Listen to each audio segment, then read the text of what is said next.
Hello, hello, hello, everybody. You will not know this because you can't see me properly, but my name is Alex Lenkowski. No, just kidding. Welcome to episode 71 of the Lenko podcast. So today we're doing a little bit of a role reversal. I'm asking Alex some questions. Now, frequently, Alex, I get asked about how you articulate things and what your opinions are on certain things, because you don't really dress things up pretty, do you? You say it how it is, and some people don't really like that, do they?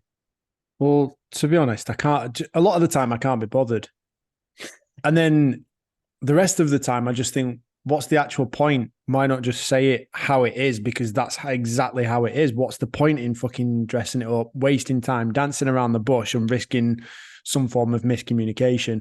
Like, if I don't like you, I want you to be in no frame of uncertainty. I want you to know that that's the situation. Like, that's fine. It's just honest. And if you don't like me, right, cool, same thing. Well, there's no point pretending that you do like each other and then, stabbing each other in the back when you're not looking. Just be honest and open and say you don't like someone, or say that you disagree with something and get it done with. Don't stop fucking around. You know So what? Actually, I'm interested though. Like, I'd like to know, like, who's been asking you various things. And oh, don't worry about that. We'll get to that at the all end. right, okay, But fair anyway, enough. because of this, the people enjoy your responses. And I personally really, really enjoy your responses. And I think what we need to do is delve deeper into uh, asking you some questions about the gym and what people do in fitness and what you see and what you experience and what you truly think about it, because that is what you would tell us anyway. And I think it would help people. I think it would be not only very, very entertaining. I know I'd really fucking enjoy it, which means a lot of other people would enjoy it too. And it would also be very informative because you are very clever. You are very educational. And even when you are just telling someone what you think of them or how it is, there's always something to be learned from that, because you don't just say shit for the sake of saying shit. That's one thing that can be said for you. You will tell someone something if they need to hear something. Agreed? I 100% agree. And I think that, do you know what? This is the first part to being honest, is like understanding why you're actually being honest. Like, for me, it's never from the point of view of simply to piss someone off. Like, I know I do a lot of ranting and raving on social media and on the podcast about transgenders taking part in women's sport. It's not for the purpose of pissing them off.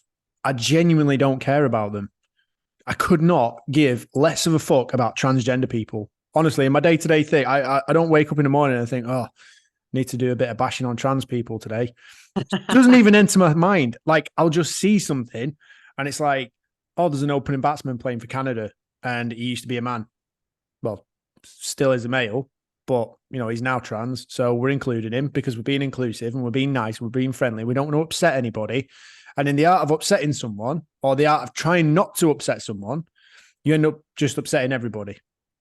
Or you end up simply just crushing the hopes of women and ruining sport for them. Like, think about this. Like, there's the fact that he is now batting and opening the batting for the Canadian women's cricket team in the 2020 World Cup, which is coming up in the next few, I think starts next week, Monday the 18th, September. Like, literally, go and put all your money on that person being the top run scorer for the tournament, most sixes, highest strike rate of any batsman, because that is what is very, very likely to happen. Like, go and stick all your money on it. Like, if you're going to bet on women's sport, bet on the bloke. That's actually a really good shout. We should And actually. then I got absolutely leveled by someone. She came into my personal messages. I'd never spoken to her once in my entire. Well, no, I say that's a lie. She actually messaged me asking about a recipe that I'd put up. So I messaged back. Never spoken to her in person. And then, so like a few months later, I did this tweet, not a tweet, did this Instagram post about this situation, which is ultimately it's to protect women's sport. Like, that's the main aim that I go into it with. I know that I don't want men partaking in such sport. I mean, if I did that as a kicker for Great Britain and I went and decided I was going to kick for the women's team, I mean, that just ruins someone else's chances. It's just not right. It's not fair. And it doesn't matter how I feel. Like how you feel is no fucking relevance to the truth. Deal with the truth, handle the truth. Yeah, I can't remember what I was saying before that, but yeah, it just pisses me off. So I'll just get on with it. So the first part of that was you were saying that is the first part of honesty. And I Yeah, think just you've got to do it from the point of view of like you're actually trying to help people in the main and you're trying to make things better, or you're trying to set things right and you're doing it in a way that is in line with your own values and your own beliefs. If you do that, doesn't matter what it is, whether it is right or wrong, if it's in line with your own values and your own beliefs, you generally you're going to feel pretty good about what you're doing. And there should be very, very little that anyone can say or anyone can do to actually deter you. But yeah, if you approach it from the perspective of like if you're telling a client, if you're being honest with a client about either exercise technique, dieting, overall effort through a training program, and if you want to tell them that it's dog shit, don't dance around the conversation. Don't spend half an hour having a 2-minute conversation. You just ask them, can I be honest with you? You go, yeah, sure. That's the first thing. Ask them for permission if you can be honest with them. So, can I be honest with you? Yeah, sure. Because what they're going to say, no, lie to me. Never had a client that will do that. So they're always going to grant you permission to be honest. And then if you want to really gauge it, you can go, okay, thank you. But how honest would you like me to be? Do you want me to give you this full beam or do you want like softly? Very often they'll just be like, fuck it, just tell me. Because you're already like laying it on. And then you've got your invite, you've got your open invitation.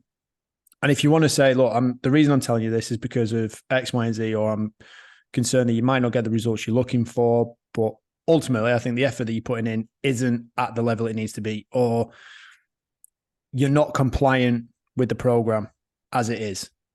So we need to correct a few things. And it's always with a view to helping.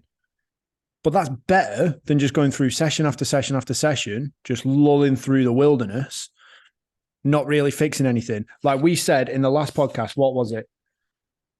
If your shit's broken, fix it. And we also said, just be tougher. Now, that goes to anyway. If you're going into a gym, you're not just training your body, you're training your mind. And you're training your mind to be tougher alongside your body. So if you're going in there to lift barbells, dumbbells, and, essentially try and puke your guts up through doing HIIT training, long form of cardio, whatever it is, you must also be able to accept that with that level of training comes the mental side of it as well, which means you're more robust. You're more able to handle and tolerate the truth. You're more able to cope under pressure, under stress, because you're actually by going to the gym, you are pushing yourself into a position of voluntary stress. Like you are volunteering to go and do that, unless you're a professional athlete when you've been paid to do it, which, by the way, the majority of effort that gets put in by those guys fucking sucks. Especially footballers, shit training, absolutely shit training. Anyway, sorry, does that kick it off? Does that open things up a little bit for you?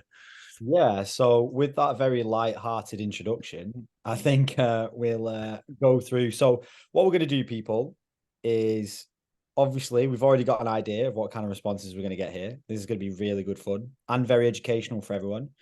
We're going to ask Alex his opinion on certain things that we've heard, either he's heard or I've heard, or collectively you will hear often in gym environments, fitness environments, training environments.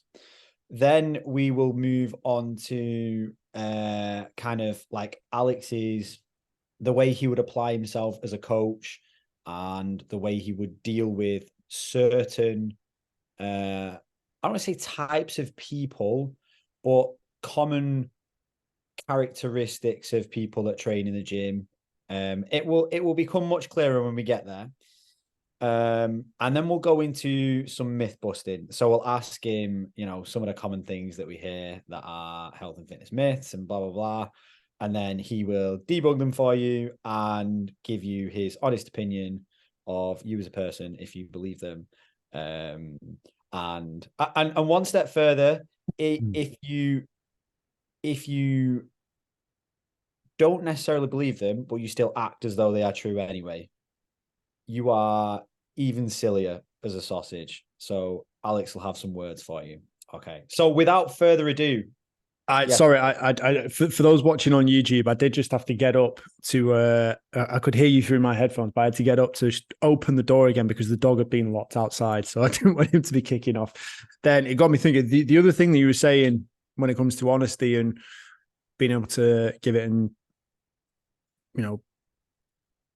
speak to people in a manner that is truthful, you also have to be prepared to hear it. Like if you're going to say it, if you're going to speak to people that way, then you also have to be able to take it that way yourself. And I think for me, that's where my confidence of being able to be honest with people actually comes from, because that's the way I'd want to hear it. I would be more than happy with being told straight, just bang, down the line, here you go, just give it me both barrels. Like, just be honest.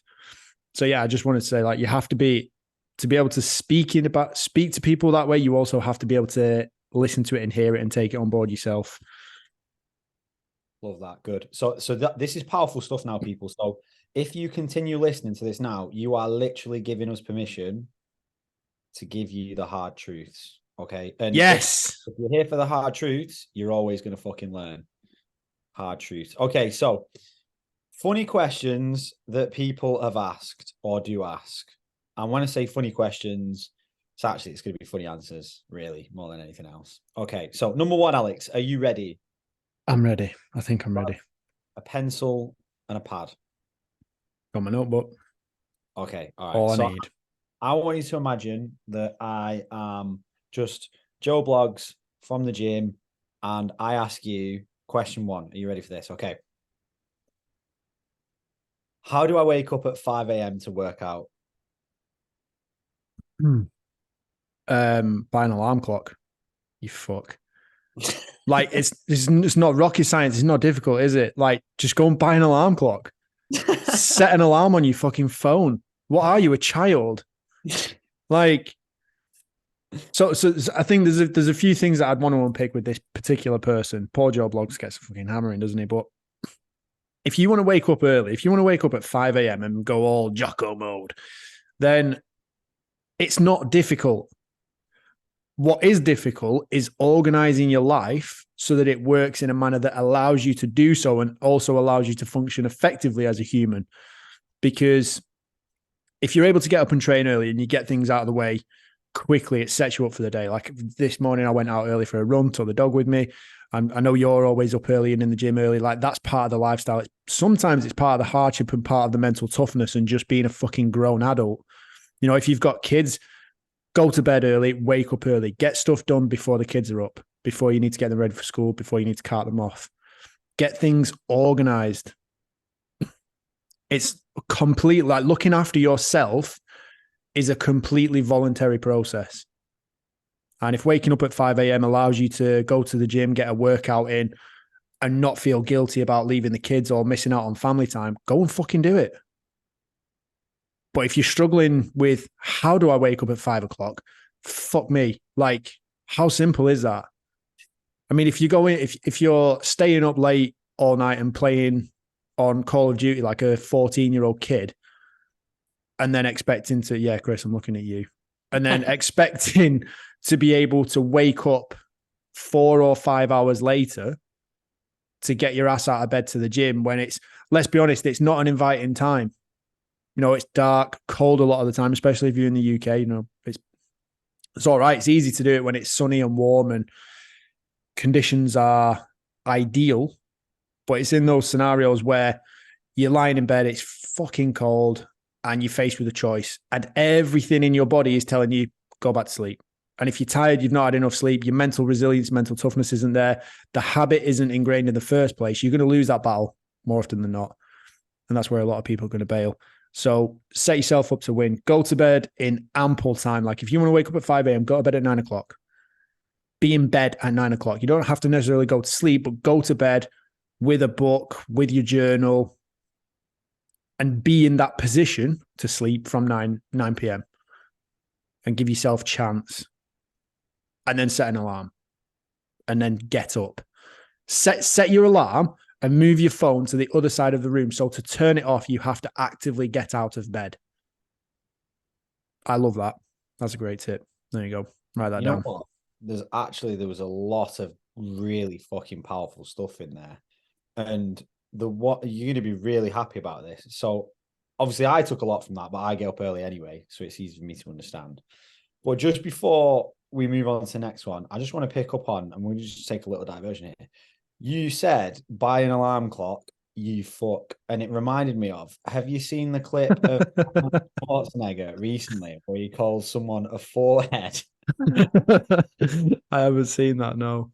I'll try and find it. People that are listening, people that are watching, I'll try and find it so we can put a link in. But there's a clip where Arnold Schwarzenegger's doing the same sort of thing. He's providing some kind of like motivational talk. He's talking about like ingraining habits and stuff. And he goes, if you want to do it, just do it, you forehead. But this is the thing. Like, I know Jocko's always like taking a picture of his watch at like 4:34, 4:32, and it's like, Jocko, let's go. It's like, it's that kind of thing. Build it into your habits, build it into your lifestyle, but set your lifestyle up so that it actually suits you and it's not just painful. Like I did, like quite a while ago when I was working over in Wakefield, I did this where I was literally setting my alarm up and getting up at 3:30 in the morning. And sometimes that was almost like before I went to bed. So there were a few, I did it for about a month and then realized if I continue doing it, I'm going to die. Because I was driving down to Tamworth for American football training. So I was like 2 hours in the car there and back. So I was getting back at midnight, like still having to eat because I wouldn't have eaten. So I would go from the gym at, I think it was about 5 o'clock to get there for about 7 or 7:30, something like that. So I was leaving the gym at 5 o'clock, no food, just driving straight down, picking up one of my teammates on the way, training, driving straight back, getting back home around midnight or possibly later because roadworks. Then I was eating, and by that time it was like 1:30, and I was like off to bed, trying to sleep fast, sleep hard because I'm a badass, like all that kind of mentality that went into it. And then I'd be waking up at 3:30, 4 o'clock in the morning, starting work, trying to be productive before I actually had to go and be anywhere else. And to be honest, I was just trying to do as much as I possibly could, fit as much as I possibly could in to whether it was study, write client programs, and get everything done.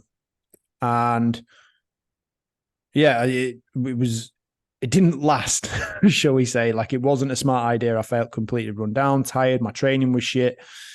So then I decided to switch and not do that and just went back to getting up at like 5 o'clock and getting in the gym for 6. So your lifestyle has to fit with something like that. And if you like, let's be honest, like there's plenty of 24-hour gyms. If you're the kind of person that enjoys training later on in an evening, like if you want to put the kids to bed and then sneak off and train from 8 o'clock till 10 o'clock or 9 o'clock till 10:30, that kind of thing, go and do that.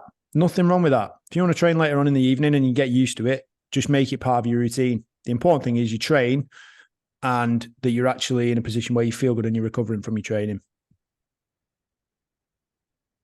Wisdom. There's at least 10 minutes of gold dust for people there. Okay. Was that 10 minutes? We're going to be on for ages today. Good answer. We might have to condense them a little bit. There's a few. Okay, next one. Are you ready? Yeah, let's go. Shoot. Which food is the most helpful for abs? Don't eat if you're a fatty. eat less. Seriously, just eat. Like if you want to see abs, this was a question I had as a kid because I was like, I just wanted to be shredded. I wanted abs. I was like, what do I need to do? Didn't fully understand nutrition, didn't understand training, didn't understand sleep, didn't understand recovery. I would say it's important to not eat like a child. Don't just go and scoff your face with everything, sweets, crisps, chocolate, junk food, and McFlurries, and just give into the pure emotion of food and situations. Like, actually plan your nutrition, eat an appropriate amount that allows you to recover from your training, feel suitably full, and make sure you're actually getting the energy recovery and the calories in, and then that you're actually getting good nutrients and you're enjoying your food. Like, go and pick out a couple of real simple recipes. I've got one coming out on my Instagram later on this week. Barbecue chicken wrap, homemade barbecue sauce with a barbecue dressing. Honestly, absolutely incredible. Like, simple things. It didn't take long to cook. Didn't take long to make. Plenty of salad, plenty of vegetables. It's not that difficult, but give up the shit. Okay, and that's not hard, is it? Like if you're having a takeaway every night or once a week, twice a week, 3 times a week, and then you're looking in the mirror and you're thinking, oh, why haven't I got abs? Well, start at the easy, low-hanging fruit. Stop eating shit. So if you want an actual answer, if you want an actual useful answer, I would go with eat more protein. Like and this is dead simple stuff. This is everywhere. Eat more protein, eat more fruits and vegetables, eat balanced amounts of carbohydrates, and allow yourself a little bit of the sexy stuff that you actually enjoy now and again. But track it, measure it. Do that on a regular basis, you'll get your abs. As long as you're still training as well. I mean, you can have it without training, but if you're skinny and you've got abs, it doesn't count, does it? It's like a fat bird with tits. Oh, amazing. Okay. I love that. Sorry, I probably shouldn't have gone there, but I did. No, this is why we're here. This is why we're here. Just to let you know, I don't want to tell you because I don't want to ruin it. I'll tell you at the end. I'll surprise everyone at the end. All right. So next one is, why am I not progressing if I'm doing everything right? Because you're not doing everything right. Just, it's that simple. You're not doing everything right. How can you possibly think that you're doing everything right if you're not progressing? You can be doing everything right and you're not using the correct measurement to actually notice your progression. Like, how are you gauging your progress?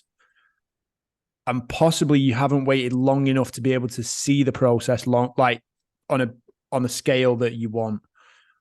I would say bear those two things in mind. But if you're using the correct measurements and you're measuring at the right frequency, i.e., if you're waiting for a training program to make a difference, if you want to improve sprint speed, jump distance, jump height, force output, power output, overall strength, you can't do 1 week of training and then go, yo, where's my results, bro? Like, hold on, you've done 3 sessions. Give it a minute. Let's just wait a little bit. Give it time. Let the program run its course and measure and assess your results. Like, you'll be able to see things ongoing as you progress through the program. If the program's structured correctly, you'll be able to notice it from exercise to exercise or drill to drill. You'll feel better. And then overall measure your results at the end of the program. But give it time. Love that. Eloquently put. And also, if you are following the training program to a T and you're really not getting results after the program, you need to look at what you were doing outside of the training program. So what was your nutrition like? Were you eating like a child? Were you getting 4 hours of sleep a night? Simple things, basic things, recovery-based things that, simple, free. But most people generally ignore them because it's not the sexy stuff. It's not the effort stuff. We think to get the results, we have to put in megatons of effort. And in fact, it's those little 1%ers that if you concentrate a little bit more on those, you'll actually get more out of your training program than you would from doing an extra set of squats. Agreed. Eloquently put. Okay. This is the last one for this first section. How do I lose weight without exercising, dieting, or going to the gym? Is that a serious question? Can you say that again? How do I lose weight without exercising, dieting, or going to the gym? Cut off body parts. So this is a genuine, like, I don't work at a commercial gym anymore, but when I worked at a commercial gym, people would genuinely ask me this, and people would ask me this like in jest. They would ask me as a joke, and then people would ask me as a joke, but they're being fucking serious. They're like, yeah, I just don't have it in me to actually do what I know I'm supposed to be doing. Like, I may walk on the treadmill for 5 minutes. That's honestly, that's cool, because that's the divider, that's the separator. If you don't want to do those things, you don't deserve it. It's like people going, oh, well, how can I make more money without getting a job? Like, or without contributing to society, without contributing to the greater world and providing a service, providing something of value. How can I make money? Well, yeah, I mean, to be fair, we actually live in a world where you can make money by sponging the fuck out of the government. But in reality, the truth is the kind of money that you want to make, you simply don't deserve it. You haven't put the groundwork in. You haven't done the appropriate work. So why would you get it? You know, it's like most people say, oh, I want to be a professional athlete. Okay, well, how do I get there without doing all the training? You don't. Sorry, pal. See ya. That's not going to happen. It's just not going to happen. It's like if you think you've got a divine right to be in great shape and good health, no, unfortunately, you don't. Yeah, I think a big one with this question, a lot of people ask the question thinking that they really want the results, but they don't want what you actually have to do to get the results. Yep. They just want the idea of what they think the results will bring. So therefore, when they realize what the work is, they dip out immediately. Yeah. So for those people, like if we have got anyone, I don't think we would because they're mentally retarded, those people. But if I was actually coaching someone that was saying that, if I was coaching someone that was saying those. We're going to put this in the next section. We're going to have the coaching and mentally retarded as well. What I don't really think we should say that word, but no, it meant as in mentally slow. Oh, right. Okay. So yeah.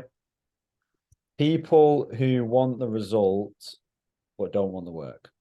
Yeah. So if you're working with someone who is mentally retarded, as in mentally slow, and they want the results without the effort, you then kind of have to go through the questioning route of, right, okay, so tell me about the results you want.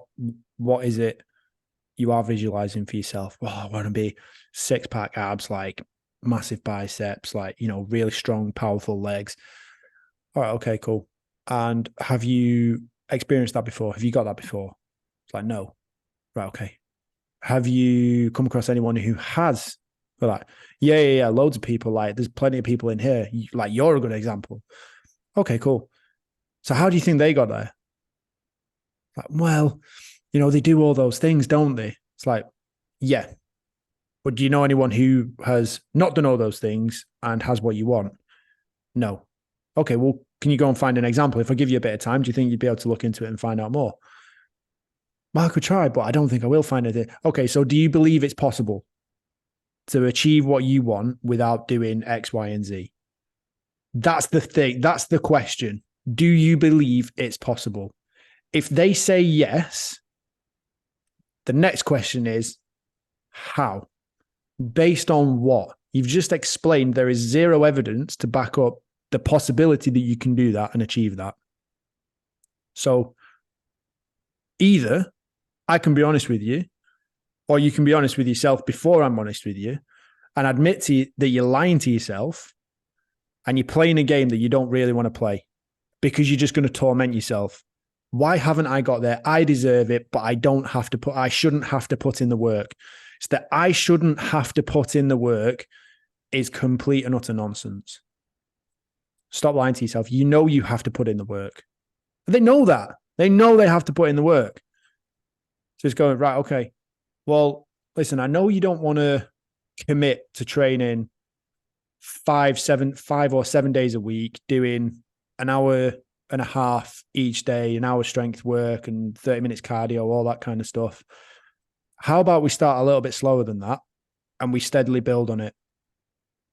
Do you think that would be a more useful idea? Well, yeah, I suppose that'd be all right. Okay, so this is how it's going to look. So for this week, what I need to do, I want to see you twice. Just come in on a Monday and a Thursday. Take your weekend off. I want you to think about what you're eating day to day.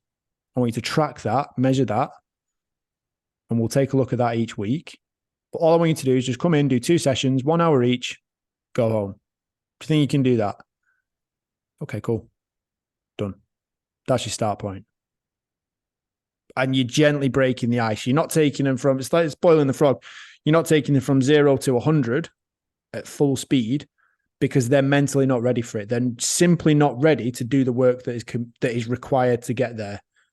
They don't want to do the work. They're afraid of the work. So what you have to do is enable them the opportunity to fall in love with the process and fall in love with the habits and experience the benefits.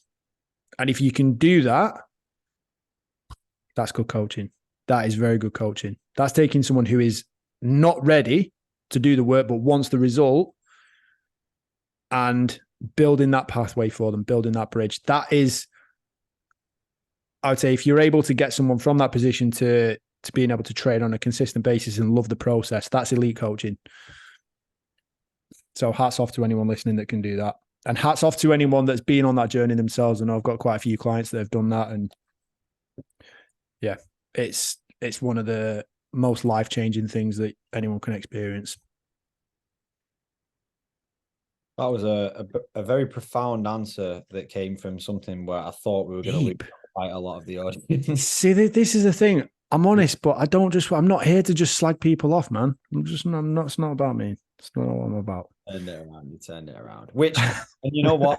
That leads us into the next section perfectly. So the next section, Alex, is how would you approach these particular clients or this sort of person if you were working with them? All right. So the last one was obviously for the mentally slow, the people that want the results but don't want to do the work. All right. So how do you deal with the excuse giver? So this is the person that comes in and they're like, yeah, I can't do squats because I've got bad knees. I can't make gains because I'm a hard gainer. I don't have the right body type. I can't lose fat because I don't have the right body type.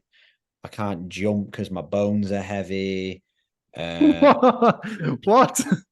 I just made that all.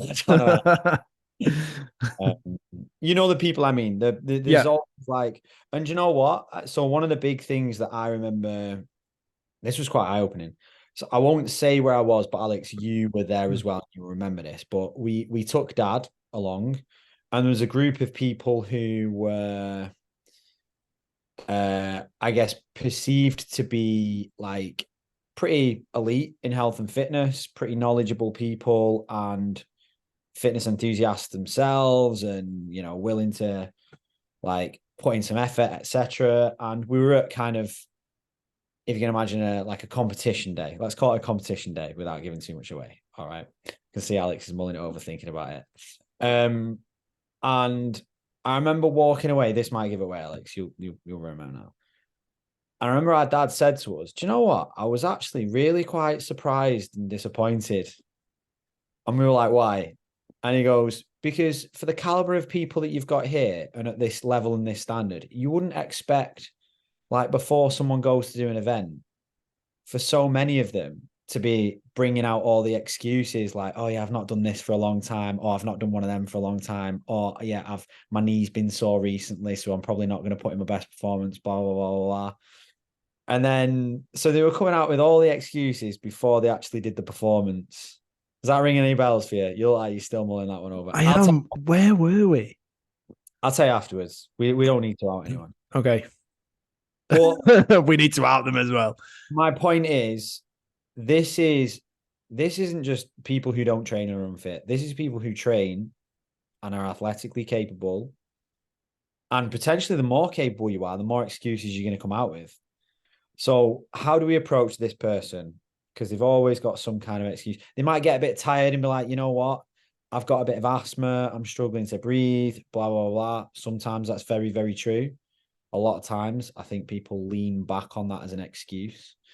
But what would your approach be? How do we get inside the head and motivate and push the excuse giver forward in the right direction? Or how do we just give them some deep honesty?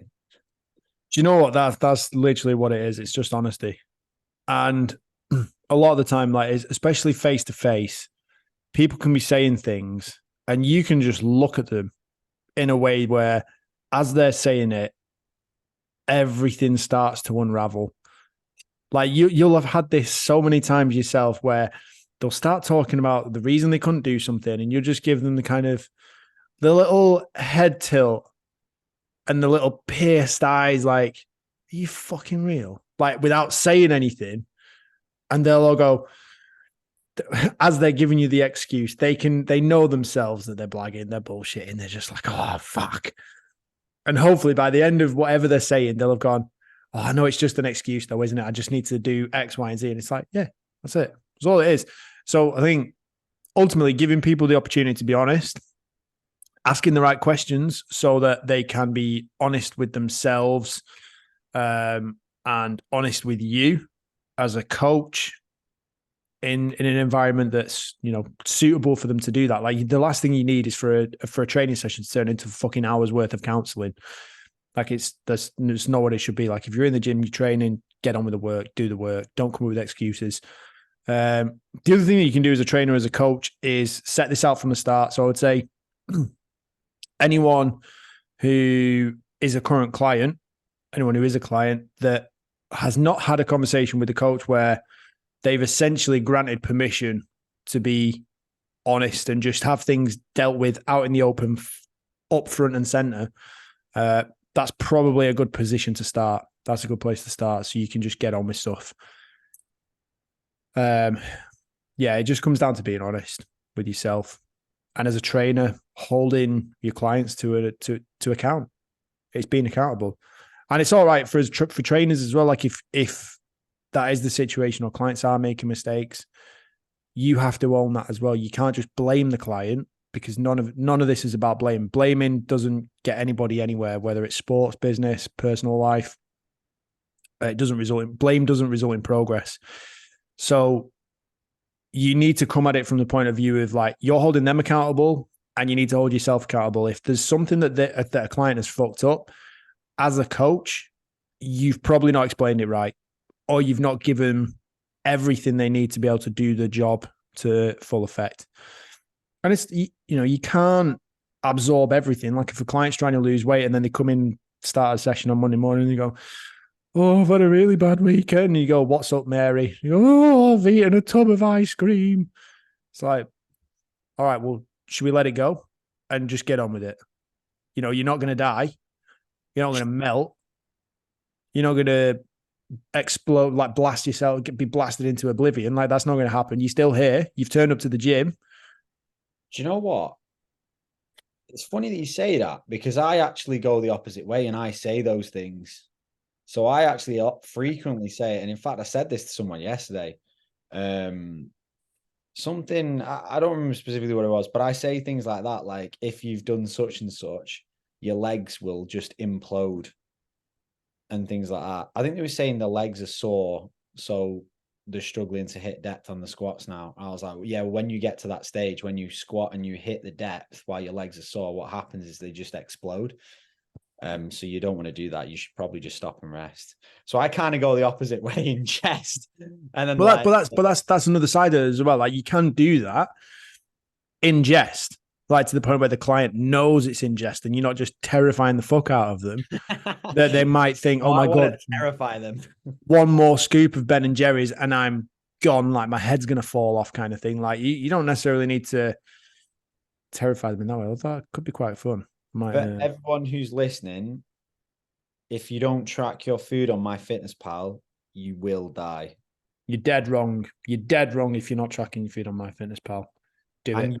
You will die eventually. Might not be today, but eventually. Yeah, because of course that's true, because we will all die eventually. Exactly. I'm not lying to people. Yeah. So, honesty and accountability with that one. So the next one, Alex, you'll know this person. This next person is the conspiracy theorist. So this person believes all the fitness myths that we're going to debunk at the end. Dickheads.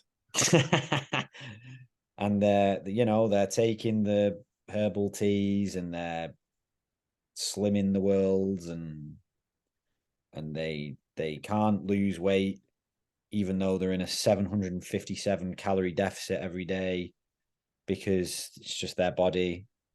You know, this person. You know this person? Yeah, so I've frequently had clients come to me and just go, "I'm doing this diet now." It's like, well, why?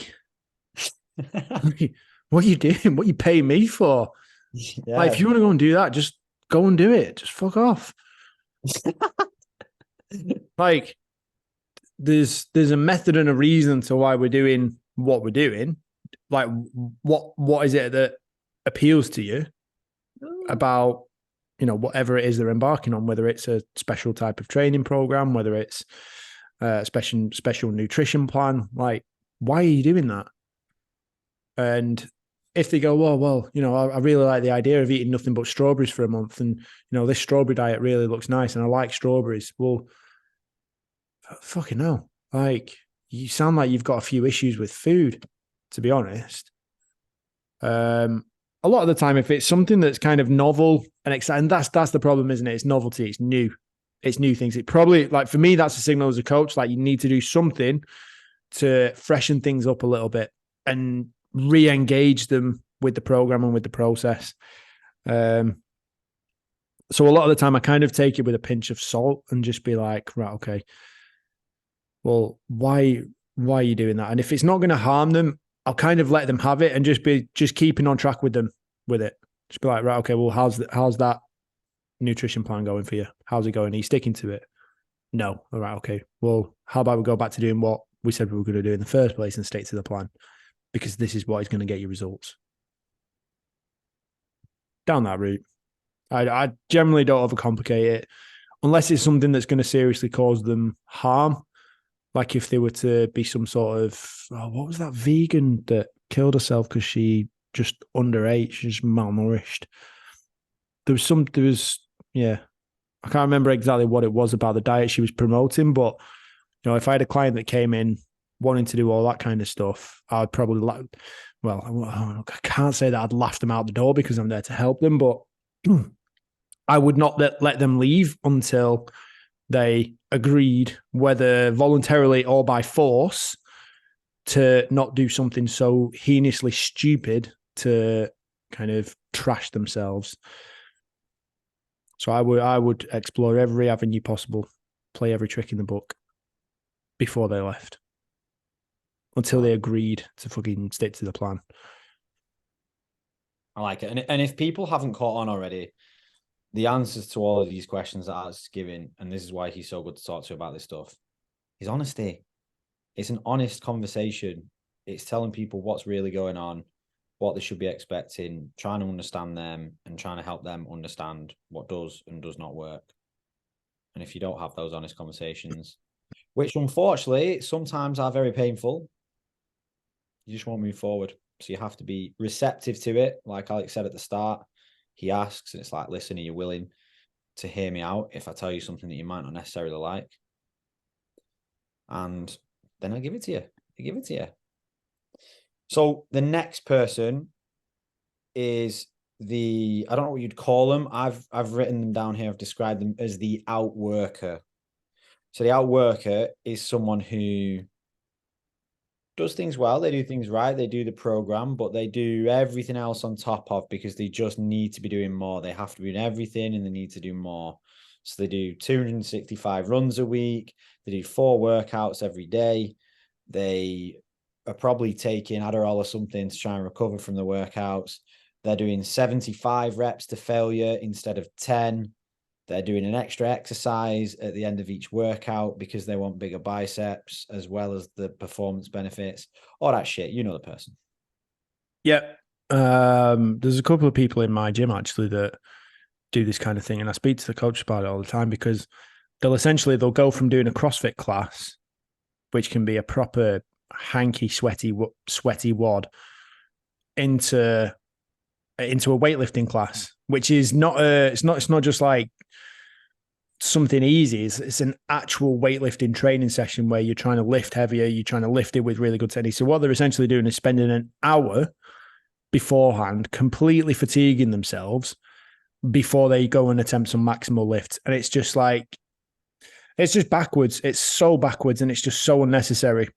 So I think, I can't remember what the exact details of it are, but essentially your cortisol levels drop after, is it about an hour? It might even be 45 minutes, possibly longer.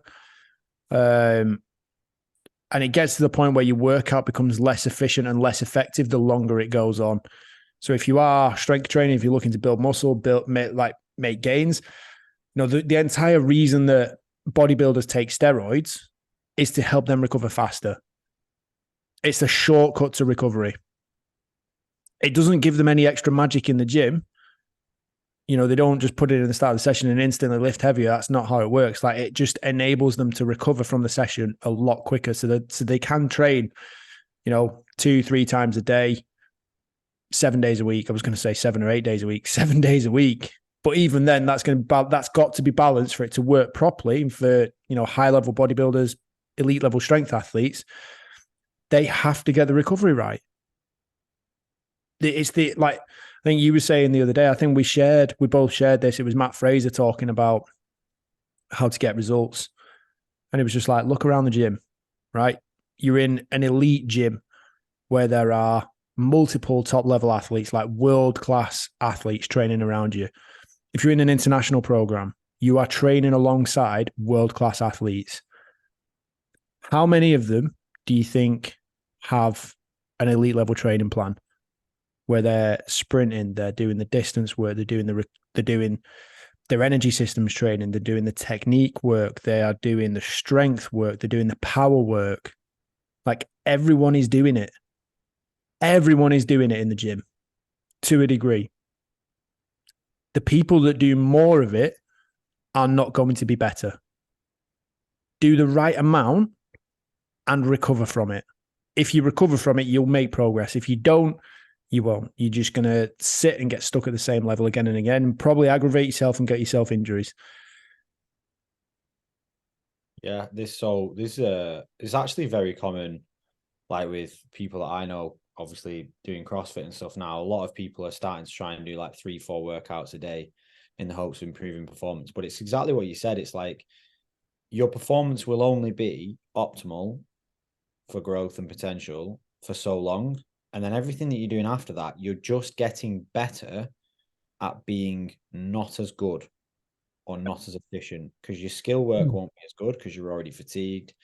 There's some stages where, yeah, when you're under slight stress, where you're learning to still move whilst under fatigue and stuff like that. But certainly if you're on like the third workout of the day, it's just overkill at that stage, and your performance is 70% of what it could be, which means you're not actually getting maximal gains at all, if any. You're actually just destroying yourself so that you can do 70% again tomorrow instead of 100%, which would be way more beneficial. Yeah. Think of yourself as having a battery or having a tank of fuel.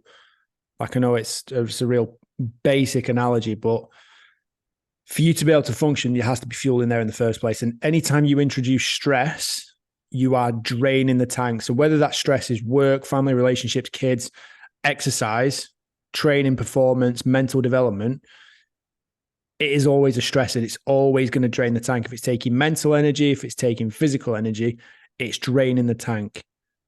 You have to replenish the fuel that's come out of it. You have to you have to top yourself up. And the only way to do that is to recover. There is one exercise that reduces cortisol levels and stress levels: walking.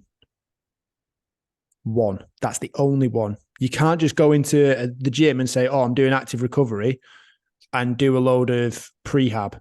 That's not active. Like, active recovery is just a backwards concept. You're either recovering or you're, again, re-engaging with stress and depleting. Like, you might be working on prehab things, and ultimately, if you're doing prehab, you're trying to get something stronger. You're trying to get something healthy. You're trying to hit a stimulus that causes the body to adapt and either improve a position, reinforce a position, adapt to a new position. Like, it's not, even stretching. You're not simply going to recover magically by doing more in the gym. Just won't.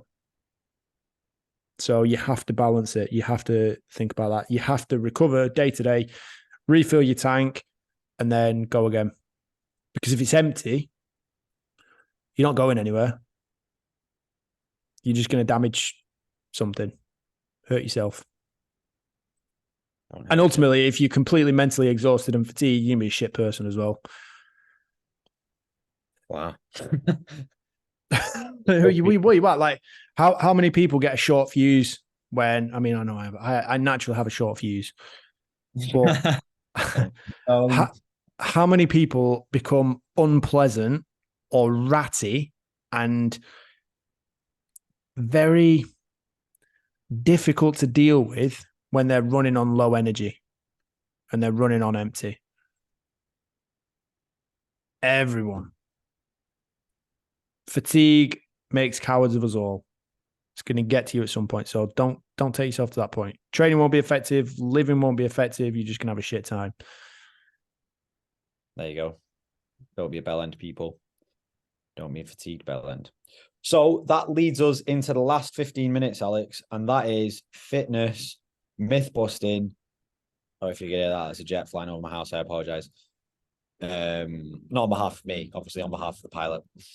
So, fitness myths, Alexander. Number 1, if you don't work out, do your muscles turn to fat? What? Have you not heard that before? What? Oh God, mate! Can someone explain that mechanism?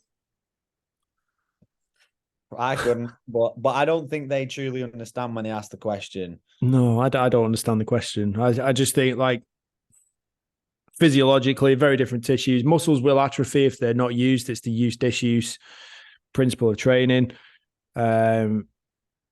Essentially, if you're not performing a given activity, your body doesn't need it, so it doesn't require it because it takes energy, which is where building muscle is important because it improves your basal metabolic rate, enabling you to burn more calories whilst at rest. Having muscle tissue is expensive, demands a lot of energy, means you have to eat more. Means you have to eat, means you get to eat more, which is why it's important to be muscular. Yeah, buddy. And fat is far less expensive and it's a lot more useful. It's a long-term energy storage. So simply, if you're not training, you're not using muscle. So your body's going to adapt. You're going to have less muscle tissue. And then if your diet is balanced in a manner that your calories are above the level that you require to sustain yourself, you're going to store it as fat. Simple. So there you go, people. Your muscles don't turn to fat. Number 2, you have to be sweating for it to work. Now, I'm assuming that this means fat loss. I'm assuming it does not mean muscle building. You have to be sweating for it to work. Yeah, just go and sit in a sauna. Yeah. Just go and bake yourself. Just turn the temperature dial up in your house, put your heating on all the time. If you're getting sweaty, you're gonna lose loads of fat. Yeah. Nice one. You just melt. You just have puddles of flat lying around on the floor. It's an interesting one, isn't it? No, not really. No, it's just another silly one, isn't it? Like, for you to, I mean, realistically, what are you losing through sweat?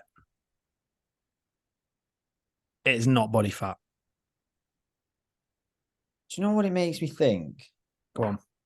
It makes me think if you get a really, really. So I always like to go to the extremes with things like this, because if you go to the extremes, you can take one extreme, you can take the other extreme and find an answer in the middle, right? If I envision a really, to use Michael's word, portly person, so a rather large individual. It's a great word, by the way. It's a great word. Portly individual, that was, people. So imagine a really, really, really overweight person.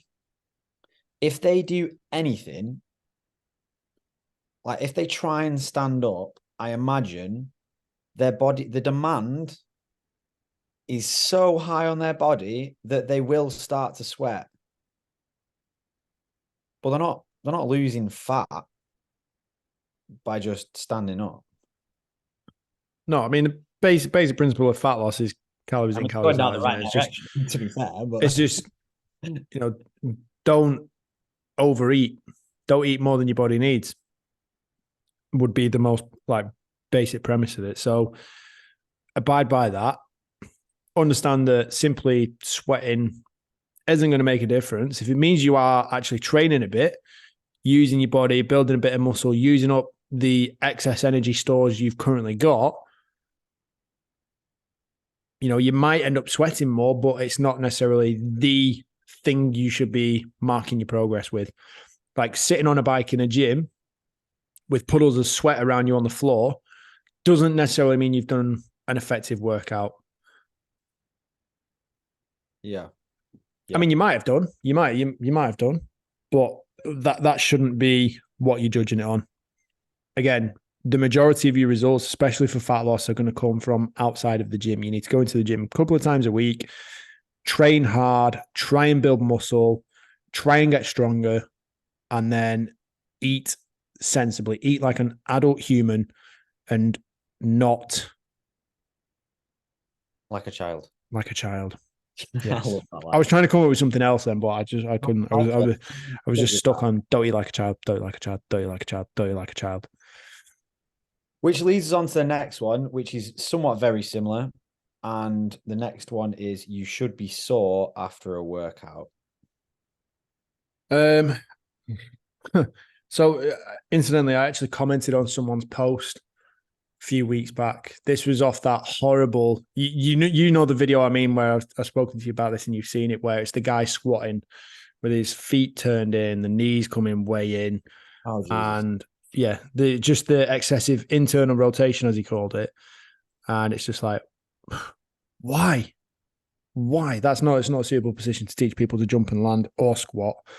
So just stop doing it. But someone had commented on the post basically saying, oh, I'm so glad that you brought this information out. I'm so glad that you're talking sense. And, you know, I've been training like this for years and all my teammates and everyone says that I'm doing it wrong and I shouldn't be doing it this way. And, you know, my knees are always killing me after I've done a jumping session. Like I feel like my ligaments have been stretched and my tendons are stretched. And it's like, bro, you should not feel like that from doing some jumping. Should not be that sore.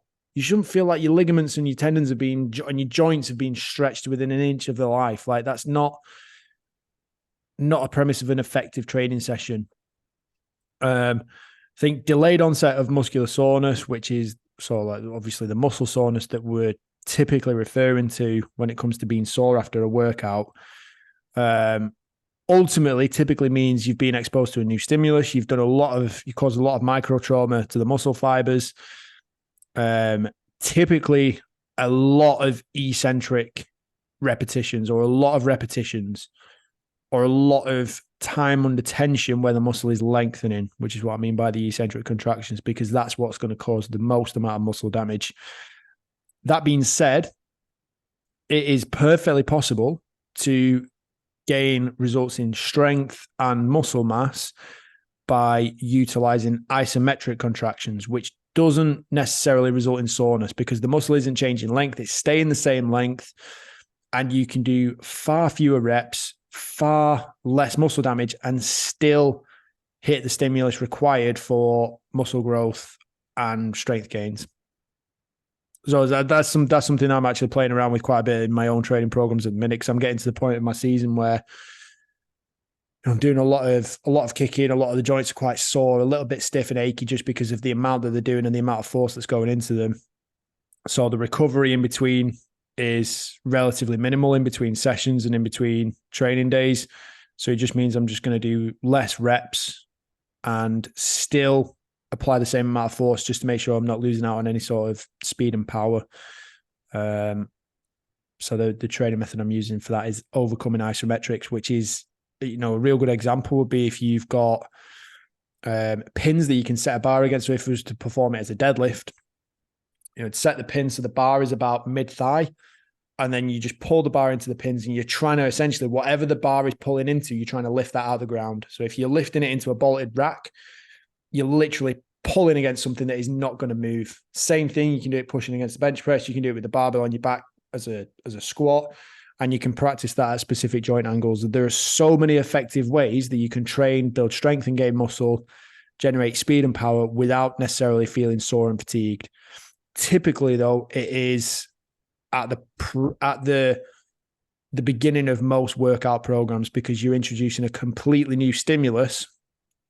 And especially if you're new to it, you're probably doing something you haven't done before, which means that there is going to be that initial period of adaptation. And that soreness and fatigue is probably most likely in most cases going to be there. So you just kind of have to put up with it a little bit, but it's not necessarily what you should be aiming for to be an effective session. There you go, people. There you go. A little tip for an effective session: aim to lift more than you could before. Doesn't have to be every single time.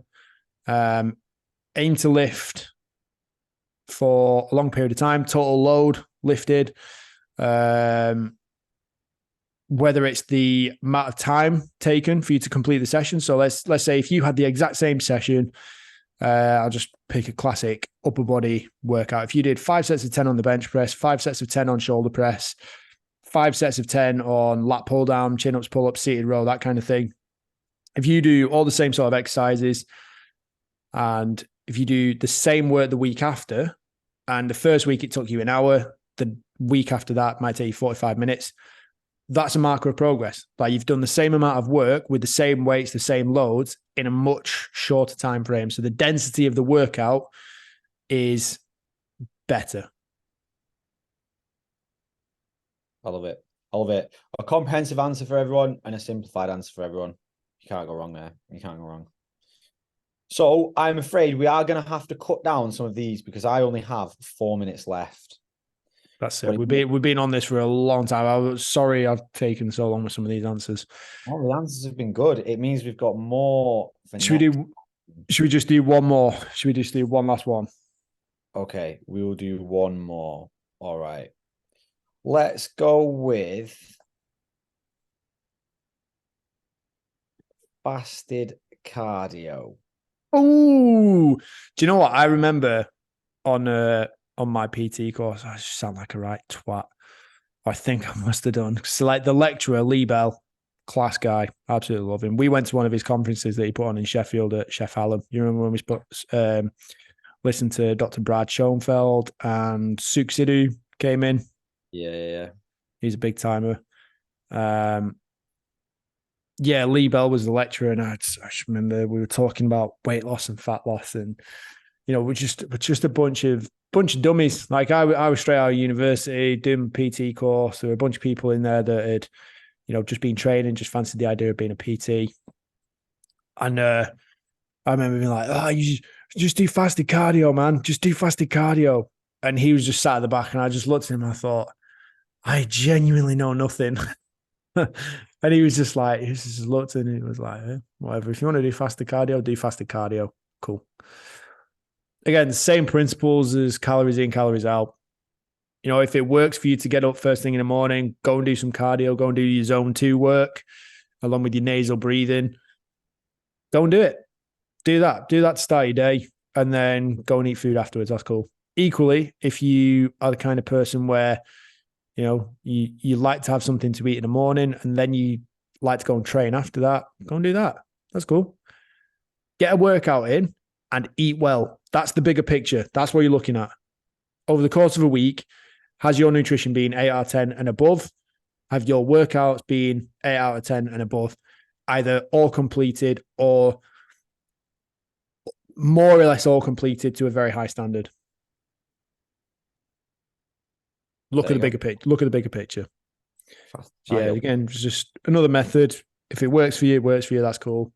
But it's not the be all and end all. There's nothing in the manual that says if you don't do fasted cardio, I'm not going to let you lose weight. That's not how the human body works. There you go, people. There you go. We have got through a lot of content. There's a lot of stuff. If you pick apart Alex's answers, there's so much shit that he simplified and condensed down. There's a lot of comprehensive stuff in there as well, but a lot of education to take from it. To close this one out, I'm going to explain what I did at the start. So I gave Alex a little snippet. I was like, I'm not going to tell him. So what I did was I wrote down his very first initial response, the first 4 questions. Okay, so the funny questions that people ask. So this is how we're going to close this one. All right. So I asked Alex, how do I wake up at 5 a.m. to work out? And the response was, buy an alarm clock, you fuck.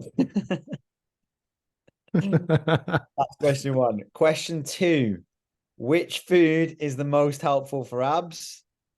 Alex's response, eat less, fatty. Wait, because I want to write these down. Oh, you might have to send. You'll have to send them to me afterwards. I'm going to use these. I'll send them to you. So number 3, why am I not progressing or seeing progress if I'm doing everything right? Because you're not doing everything right. Simple but effective. And the last one was, how do I lose a ton of weight without exercising, dieting, or going to the gym? The response was, cut off body parts. So Yeah. those are I your stand by my remarks. yeah. I Hey, stand listen, by that. this is what people are here to listen to and here to Please, see. please don't go around cutting off your body parts for fuck's sake, for the love of God. I know how literally, like, I never realized until I was in like education with PTs that PTs are smart people, supposedly smart people, when you can literally say something and it gets completely taken in a way that you just thought, how have you gone from there to there? So please, for the love of God, if you are listening to this, wanting to lose weight without doing the dieting, without doing the training, without doing blah, blah, blah, whatever, I will not be held responsible if you decide to start cutting off limbs. Period. Not going to happen. Don't do it. Unless you really want to. Don't do it. There we go.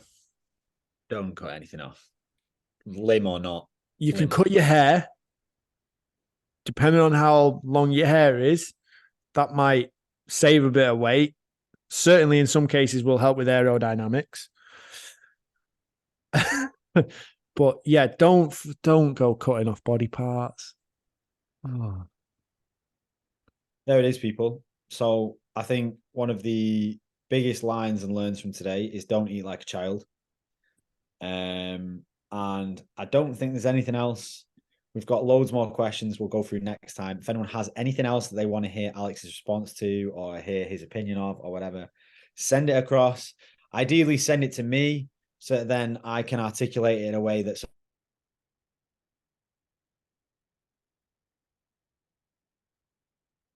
This is a bit awkward. I think we lost you for a second there. Did you not get any of that? No, I didn't. You said send them to me so I can articulate them in a way, and then it just went poof, Twilight Zone. And you've gone again. Right. I'm going to work on the basis of Chris is gone or connection not reliable. Anyway, if you do have questions for him, send them over Chris_Lenkowski_performance on Instagram. Go and find him there, follow him, make sure you send him some questions. As always, massive thank you for listening. Make sure you are subscribed so you don't miss another episode. You can watch these on YouTube. We've got reaction videos and everything on there, so go and check out the YouTube channel. And if there is anything else that you need from me and Chris, you go and find us on Instagram or drop us an email. You can find my email, alexlenkowski@gmail.com. And I will do my very best to answer your questions there. And then, as always, I hope you've enjoyed the show. Hope you've enjoyed the podcast.